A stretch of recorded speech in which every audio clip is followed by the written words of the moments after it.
최근 중국 ICT 업체들은 AI 기반 감시 시스템을 전 세계 각국으로 수출하고 있습니다. 화웨이, GTE 등이 1대1로 프로젝트에 참가 중인 36개국에 안면인식 기술 등을 공급한다는 계획입니다. 여기에는 국제사회에서 인권 문제를 지적받고 있는 국가도 다수 포함되어 있습니다. 여기서 문제가 되는 것이 바로 디지털 실크로드입니다.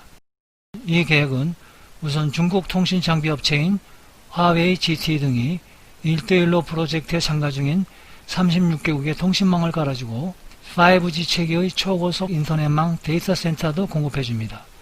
그리고 수천 개 인공위성을 쏘아올려 위치 정보 시스템과 AI 기술을 완성시키는 것입니다.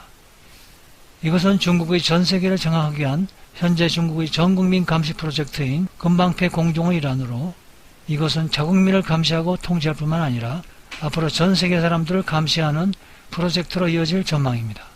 중국 공산당은 90년대 말부터 해외 인터넷 콘텐츠를 검열하는 인터넷 만리장성과 자국 인터넷을 감시하는 진동 공정에 돌입했었습니다. 그러나 금방패 공정은 5년 전부터 인터넷을 벗어나 현실 세계까지 아우르는 전국민 감시 시스템으로 격상됐습니다.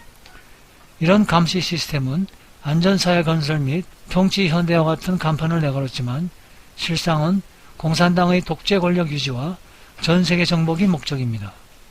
이러한 중국의 디지털 실크로드 계획은 미국 입장에서 보았을 때 안보적 측면에서 매우 위협을 느낄 만한 중요한 사항입니다. 또한 중국은 지난 31일 열린 베이도우 시스템 개통식을 가졌습니다.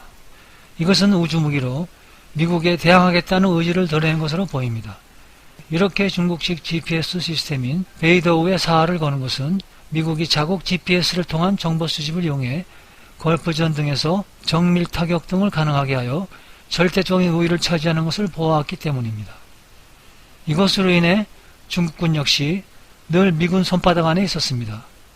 그 외로 지난 1996년 3월 중국 대만 대선을 앞두고 대만 앞바다에 미사일을 발사했는데 미국이 자국의 GPS 신호를 차단하면서 미사일 2발이 엉뚱한 곳에 떨어지기도 하였습니다. 과거와 같이 해군력과 공군력을 이용하는 화력으로 공격하는 대신에 레이저를 이용한 우주에서의 상대방 위성 파괴와 전자전에 의한 미사일 공격 등이 이루어지게 된 것입니다. 그러므로 아무리 강력한 핵탄두를 싣고 가는 IC의 비밀이라 할지라도 우주 공간에서 전자파의 방해와 전자교환이 일어나면 상대방 영토에 떨어지는 대신 자신들의 영토에 추락하게 할 수도 있다는 것입니다.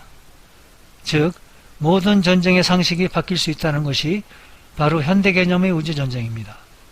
그래서 이때부터 중국은 자국의 GPS 시스템인 베이도우에 사활을 걸었고 중국은 최근까지 12조 원을 넘게 쏟아부으며 위성 55개를 궤도에 올렸습니다. 드디어 미국 GPS 시스템 의존도에서 벗어날 수 있게 된 겁니다.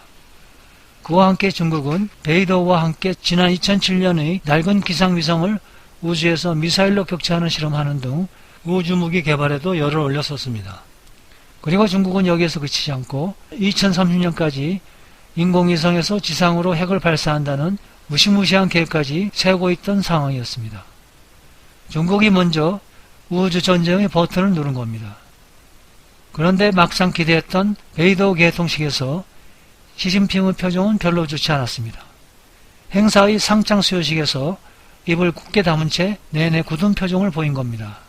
아마 그것은 야심차게 추진했던 1대1로 계획이나 화웨이 5G처럼 우주무기 개발도 최근 트럼프 대통령의 반도체 공급 차단과 중국의 스파이 색출로 큰 위기에 빠졌기 때문으로 보입니다.